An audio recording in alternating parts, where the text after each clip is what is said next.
आवाज और ड्राइव में आपका स्वागत है। मैं हूं कुमार संजय। आज हम आपको दिखाएंगे नई मारुति स्विफ्ट की टेस्ट ड्राइव, देश में बिकने वाले 5 top best electric scooter, car के इंजन कैसे रखे ख्याल, और हमारे ऑटो एक्सपर्ट टुट्टू धवन बताएंगे 7.5 लाख के बजट में सेफेस्ट कार कौन सी है। सबसे बेस्ट जो वेरिएंट रहेगा 1 लीटर के अंदर जो 67 bhp निकालती है वो VXI है, which is a shade above the other. Maruti ने स्विफ्ट का 4th जनरेशन लॉन्च कर दी है। नया इंजन है, नया सेफ्टी फीचर्स ऐड ऑन किए गए, नया लुक है, लेकिन इसकी परफॉर्मेंस कैसी है, माइलेज कितना बेहतर हो गया है, नया टेक फीचर्स क्या है इसमें ऐड ऑन किए गए हैं, ये सब कुछ जानने के लिए चलिए मेरे साथ इसकी टेस्ट ड्राइव पर।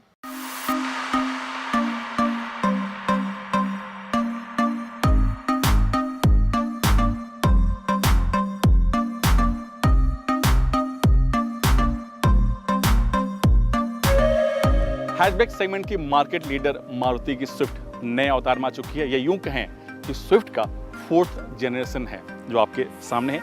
लॉन्च हो चुकी है, बुकिंग स्टार्ट हो चुका है। कीमत 6.5 लाख से शुरू होती है और जो उसकी टॉप मॉडल है उसकी कीमत है 9,64,000 रुपया।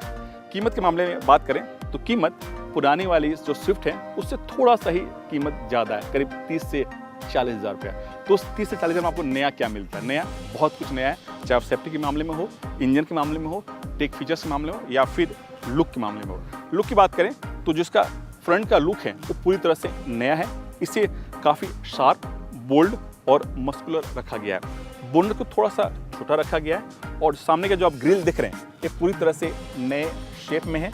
और जो इसका डिज़ाइन है उसे थोड़ा सा एरोडायनेमिक बनाने के लिए जो इसका कट है, आप देखेंगे जो एयर का फ्लो है आप यहाँ से जाता है, जबकि यहाँ पर ब्लॉक के रखा गया है। तो इस तरह से जो इसकी एरोडायनेमिक है वो पहले से बेहतर हो जाता है। नीचे का जो आप बोनट का ग्रिल दिख रहे हैं वो भी अब नए शेप में है और काफ़ी खूबसूरत है। हेडलैम्प काफ़ी अच्छा है। इसकी जो डिज़ाइन लैंग्वेज है उसके हिसाब से इसे डिज़ाइन किया गया है और इसमें LED और यहाँ पर DRL मिल जाएगा। फॉग लैम्प में भी आपको LED इस्तेमाल किया गया है, जबकि जो इसका लोअर वेरिएंट है उसका यानी जो LXI मॉडल है उसमें आपको हैलोजन लैम्प मिलता है। टायर साइज़ की बात करें तो नए स्विफ्ट में आपको 2 टायर साइज़ के ऑप्शन मिलते हैं। जो लोअर वेरिएंट है उसमें आपको 14 इंच के टायर मिलते हैं, जबकि जो टॉप मॉडल है यानी ZXI उसमें आपको 15 इंच के टायर मिलते हैं। आप एक चीज़ गौर करेंगे, नए स्विफ्ट आप जो देख रहे हैं इसके ऊपर आपको शार्प आपको लाइन मिल जाएंगे, चाहे वो शोल्डर लाइन हो या फिर बोनट के ऊपर क्रिप्स लाइन। दूसरी चीज़ जो इसका ग्राउंड क्लियरेंस हो या फिर व्हील बेस वो पहले की तरह ही सेम रखा गया है। जो इसका ग्राउंड क्लियरेंस है वो है 163 mm है, जो काफ़ी अच्छा खासा है भारतीय सड़क को ध्यान में रख कर।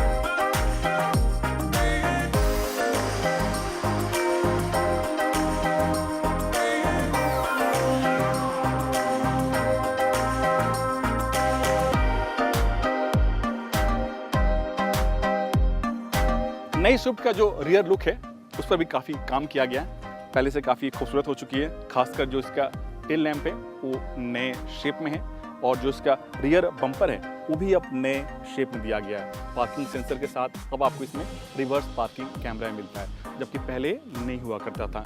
आपको बूट खोलना है, यहाँ पर ऐसे करके प्रेस कीजिए और बूट खुल जाता है। बूट खुलने के बाद जो स्पेस है काफ़ी अच्छा खासा है, 265 लीटर का बूट स्पेस यहाँ पर दिया गया है। और एक चीज़ और आपको बताऊं कि कंपनी ये कहना है कि जो रियर सीट है उसे भी आप 60-40 के रेशियो में आप फोल्ड कर सकते हैं, यानी आपको कुछ और भी सामान लेके जाना है तो आप आसानी से कैरी कर सकते हैं। आप आराम से इसे बंद कीजिए। बंद करने के बाद इस तरह का आपको लुक एंड फील मिलता है, जो पहले वाली जो स्विफ्ट थी उससे काफ़ी एक खूबसूरत लगती है। और जो कैमरा यहाँ पर दिया गया है एक कमाल का फीचर्स है। अक्सर जो पुरानी वाली स्विफ्ट थी यानी जो 3rd जनरेशन वाली स्विफ्ट थी उसमें लोग बाहर से reverse parking camera as a accessories के तौर पर लगवाते थे।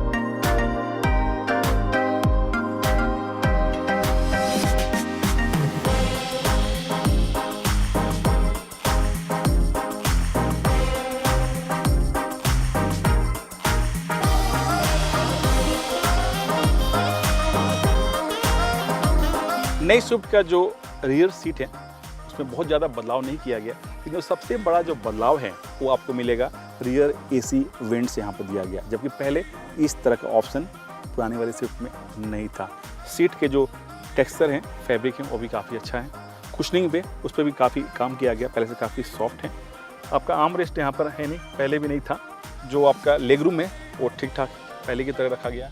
हेड रूम भी काफ़ी अच्छा खासा है। एक चीज़ और बताऊँगा, जो आपके डोर पैनल में काफ़ी कुछ काम किया गया है। जो टेक्सचर है वो पहले से बेहतर हो चुका है, और जो इसका जो फिट एंड फिनिश है वो भी काफ़ी खूबसूरत है। लेकिन फ्रंट में आपको क्या बदलाव किया गया, इसके डैशबोर्ड में क्या बदलाव किया गया, चलिए देख लेते हैं।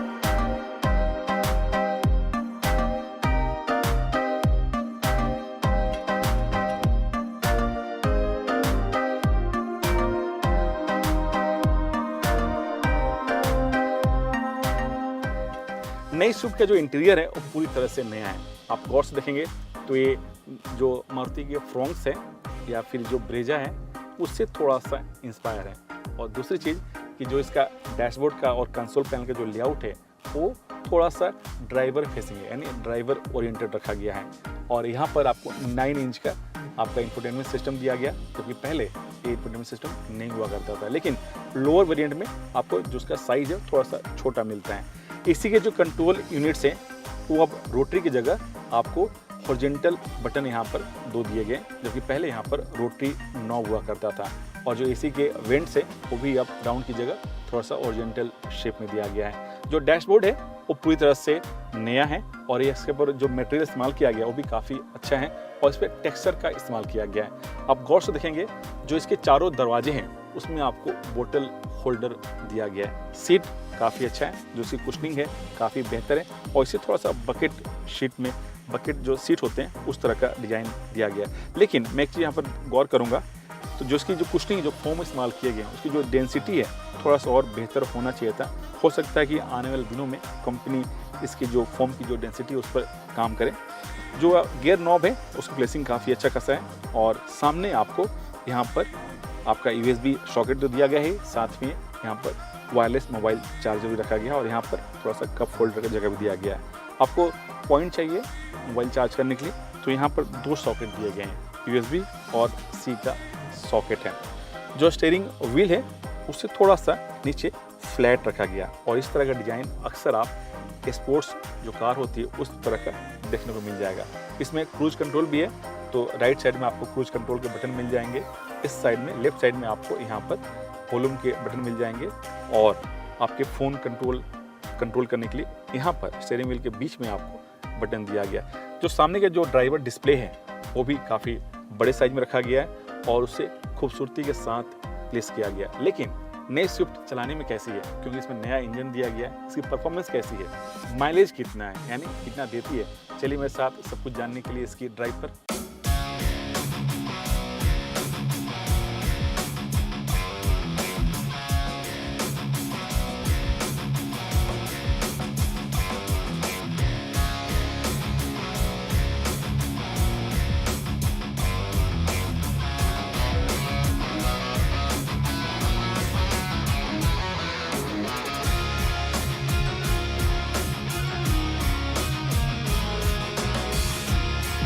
नई स्विफ्ट का जो हैंडलिंग है वो पहले से मुकाबले काफ़ी स्मूथ हो चुका है, और इसके पीछे वजह है जो इसका स्टीयरिंग है उस पर काम किया गया है। इसी वजह से जो इसका स्टीयरिंग व्हील है वो काफ़ी लाइट वेट है, और दूसरा जो इसका इंजन है वो पूरी तरह से नया है। जेड सीरीज का इंजन है। थ्रोटल खोलिए फिर देखिए इसका स्पीड, पलक झपकते ही 100 की स्पीड छू लेती है।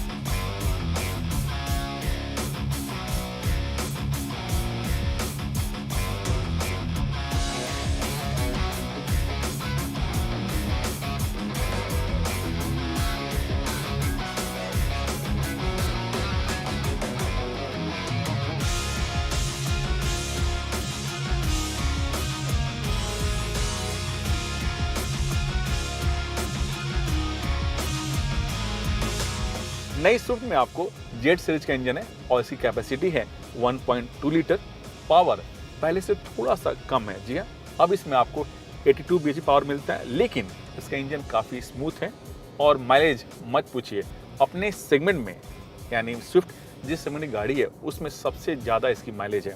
कंपनी का दावा है कि ये टेस्ट कंडीशन में इसकी जो माइलेज है 25.7 किलोमीटर, वो भी AGS के साथ। जो मैनुअल है उसमें आपको 24.5 किलोमीटर का माइलेज मिलता है, वो भी टेस्ट कंडीशन में। लेकिन माइलेज डिपेंड करता है कि आप गाड़ी कैसे चलाते हैं, किस रोड कंडीशन में चलाते हैं।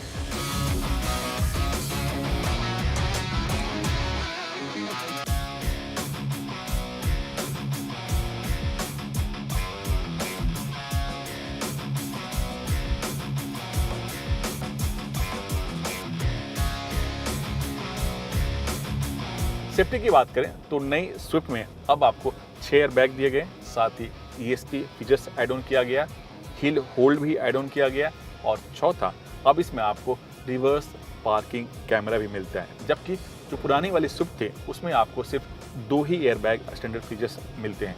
इस तरह से स्विफ्ट सेफ्टी के मामले में काफ़ी बेहतर हो चुकी है।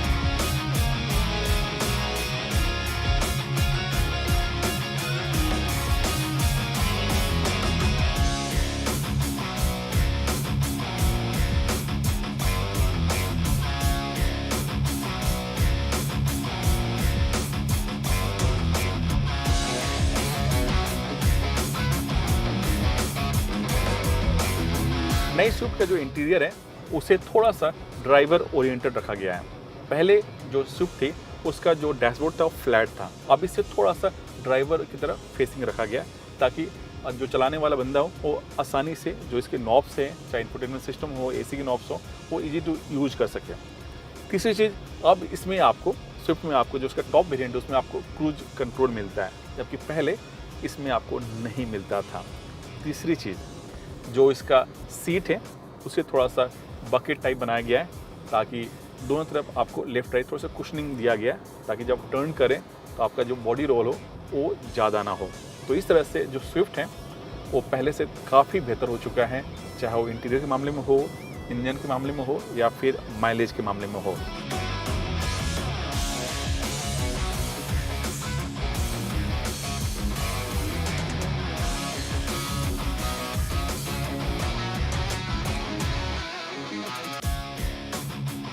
अब सवाल उठता है कि क्या नई स्विफ्ट लेनी चाहिए या नहीं। तो मेरा मानना है कि अगर आपको एक प्रीमियम हैचबैक कार चाहिए, वो भी रिलायबल, लो मेंटेनेंस वाली, और तीसरी चीज़ सबसे ज़्यादा माइलेज के साथ, तो नई स्विफ्ट आपके लिए एक बेस्ट ऑप्शन हो सकता है।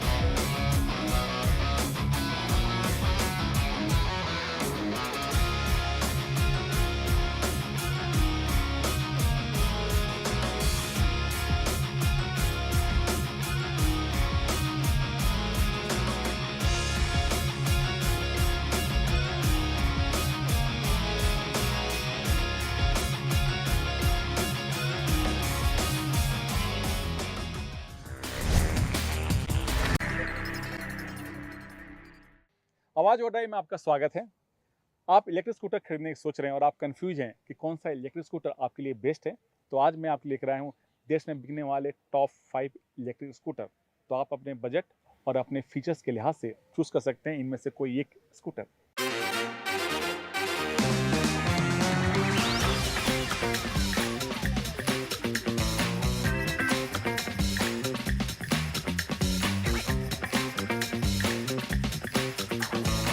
आप पेट्रोल खर्च से परेशान हैं और आप समाधान चाहते हैं, तो आज मैं आपके लिए लेकर आया हूँ देश में बिकने वाले टॉप 5 इलेक्ट्रिक स्कूटर, जो काफ़ी किफ़ायती तो हैं ही, साथ ही ये मॉडर्न और स्टाइलिश भी हैं। इनमें जो पहला नाम है वो है ओला का। वैसे ओला के पोर्टफोलियो में कई सारे स्कूटर हैं, लेकिन हम बात करेंगे ओला S1 प्रो के बारे में, क्योंकि ये सबसे ज़्यादा बिकती भी है और एक काफ़ी स्टाइलिश भी है और इसकी रेंज काफ़ी बेहतर है। रेंज की बात करें तो ओला S1 प्रो की जो रेंज है एक बार फुल चार्ज करने में वो है 195 किलोमीटर, और जो इसकी टॉप स्पीड है 120 किलोमीटर। और इसके पीछे वजह है इसका बैटरी पैक और पावरफुल मोटर।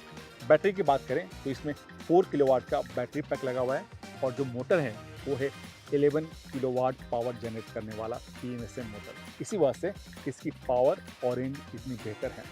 कीमत की बात करें तो जो इसकी एक शोरूम कीमत है वो है 1,30,000 रुपये, और इसमें कई सारे मॉडर्न टेक फीचर्स इसमें इनबिल्ट किए गए हैं। दूसरा स्कूटर है एथर एनर्जी का इलेक्ट्रिक स्कूटर। इसका नाम है 450। जी हाँ, 450 के पोर्टफोलियो में कई सारे स्कूटर हैं, लेकिन हम बात करेंगे 450X के बारे में, क्योंकि ये सबसे ज़्यादा बिकती भी है और सबसे ज़्यादा पॉपुलर भी है। और इसके पीछे वजह है इसका बेहतर रेंज होना, और दूसरा इसमें कई सारे टेक फीचर्स। जो इसकी रेंज है, जो कंपनी का दावा है, वो है 150 किलोमीटर, लेकिन डिपेंड करता है कि आप किस मोड में इस स्कूटर को चलाते हैं। और इसमें 2 बैटरी पैक का ऑप्शन मिलता है, एक है 3.7 किलोवाट का और दूसरा है 2.9 किलोवाट का। और जो इसमें मोटर लगाया गया है वो है 6.4 किलोवाट का PMSM मोटर। इसके बैटरी पैक को आप 2 तरह से चार्ज कर सकते हैं, एक है फास्ट चार्जर जो 1.5 घंटे में फुल चार्ज आती है, और दूसरा है स्लो चार्जर। स्लो चार्जर से आपको करीब 4.5 घंटे का समय लगता है। और इसमें जितने भी टेक फीचर्स दिए गए हैं, इस सेगमेंट जितने भी स्कूटर हैं उन सब के मुकाबले ज़्यादा है। और जो इसकी एक शोरूम कीमत है एथर 450X की, वो है 1,55,000 रुपया। तीसरा स्कूटर है TVS की iQube, जो इन दिनों काफ़ी पॉपुलर भी हो रही है। और इसके पीछे वजह है कि ये मेट्रो सिटी के साथ साथ Tier 1 और Tier 2 सिटीज में आसानी से मिल भी रही है। लेकिन हम बात करेंगे कुछ दिन पहले लॉन्च हुई TVS की iQube ST के बारे में, क्योंकि इसकी रेंज काफ़ी ज़्यादा है। जो कंपनी का दावा है रेंज को लेकर के, वो है 150 किलोमीटर। और इसके पीछे वजह है कि इसमें 4.5 किलोवाट का बैटरी पैक लगा हुआ है और मोटर है, हब मोटर दिया गया है, और जिसकी पीक पावर है 4.4 किलोवाट का। कंपनी का दावा है कि इसमें 118 से ज़्यादा कनेक्टेड फीचर्स दिए गए हैं। साथ ही इसके सीट के नीचे करीब 32 लीटर का बूट स्पेस मिलता है, और इसे ट्यूबलेस स्टील फ्रेम पर डिजाइन किया गया है। और TVS iQube ST की जो एक शोरूम कीमत है 1,86,000 रुपया।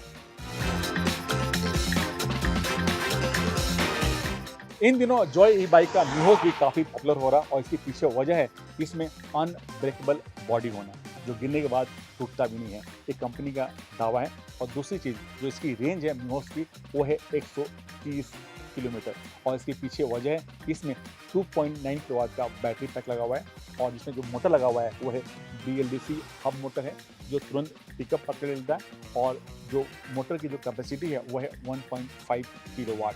ये स्कूटर एक फैमिली स्कूटर की तरह इसकी हैंडलिंग है और इसकी परफॉर्मेंस है, लेकिन इसमें उतने सारे टेक फीचर्स नहीं मिलते हैं जितने कि इस सेगमेंट के बाकी स्कूटर में मिलते हैं। इसी वजह से जो इसकी एक शोरूम कीमत है वो है 1,37,000 रुपया, और इस पर कई सारे डिस्काउंट ऑफर भी चल रहे हैं।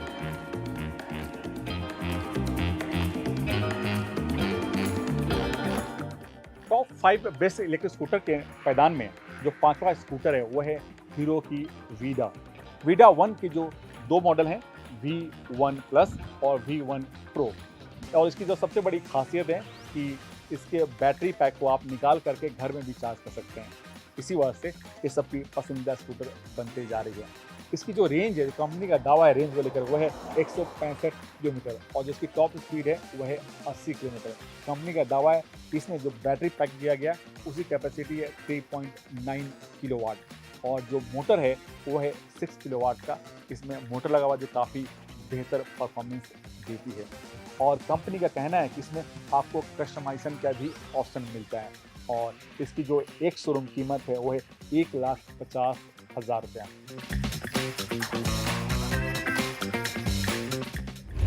कार के इंजन को कैसे रखें स्मूथ, ताकि सालों साल आपको बेहतर परफॉर्मेंस के साथ बेहतर माइलेज मिलता रहे। इस सब कुछ जानने के लिए देखिए हमारा खास सेगमेंट टिप द वीक, जिसमें हम बताएंगे आपको कार के इंजन को स्मूथ रखने के लिए कुछ खास टिप्स। कंपनी की ओर से दिए गए समय पर इंजन ऑयल बदलवाना चाहिए। तय समय पर इंजन ऑयल चेंज नहीं करवाने से इंजन में खराबी आने का खतरा बन जाता है। साथ ही वक्त वक्त पर इंजन ऑयल चेंज नहीं करवाने से गाड़ी की वारंटी भी खत्म हो जाती है। इंजन ऑयल के साथ ऑयल फिल्टर भी बदलवाएं। जब भी आप इंजन ऑयल बदली करवाएं, उसके साथ ऑयल फिल्टर को भी बदलवाएं। कई बार इंजन ऑयल तो चेंज होता है, लेकिन ऑयल फिल्टर बदली नहीं होता। ऐसे में कचरे के पार्टिकल फिल्टर में रह जाते हैं, जो इंजन को नुकसान पहुंचा सकते हैं। गाड़ी के मॉडल के हिसाब से ऑयल चुनें। गाड़ी के इंजन की परफॉर्मेंस, सुरक्षा और इंजन की लाइफ ऑयल पर निर्भर करती है। समय के साथ इंजन की तकनीक में बदलाव आया है। आज सभी ऑटो कंपनियां कार के इंजन की क्षमता के हिसाब से इंजन ऑयल तय करती हैं, जैसे पेट्रोल इंजन के लिए अलग और डीजल इंजन के लिए अलग। इसलिए जरूरी है कि कार कंपनी जो रिकमेंड करती है वही इंजन ऑयल डलवाया जाए। इंजन ऑयल की चिकनाहट चेक करवाते रहें।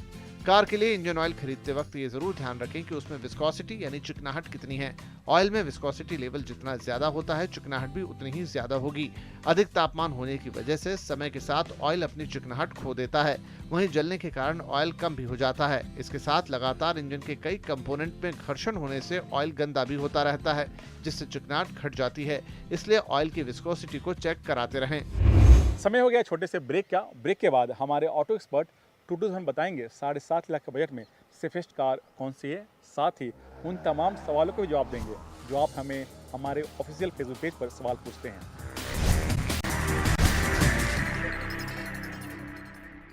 आवाज ओवरड्राइव में आपका स्वागत है। मैं हूं कुमार संजय। अब वक्त हो गया उन तमाम सवालों का जवाब देने का जो आप हमें हमारे ऑफिशियल फेसबुक पेज पर सवाल पूछते हैं।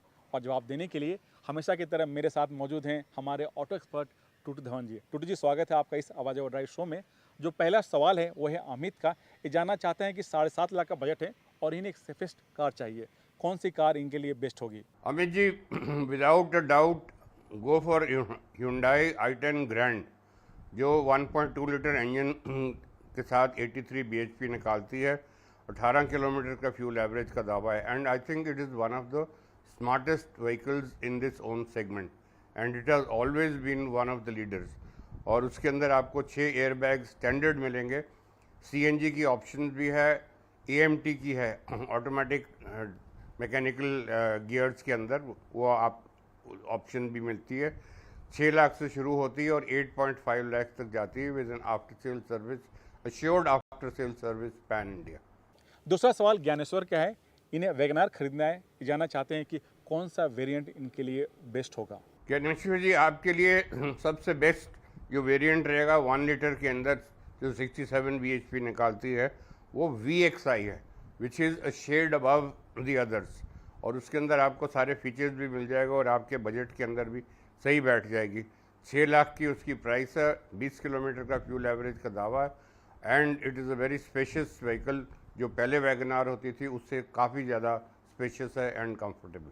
तो उम्मीद करते हैं आपके अपने सवालों के जवाब मिल गए होंगे। तो इसी तरह आप हमें हमारे आवाज ओवरड्राइव के ऑफिशियल फेसबुक पेज पर सवाल पूछते रहिए।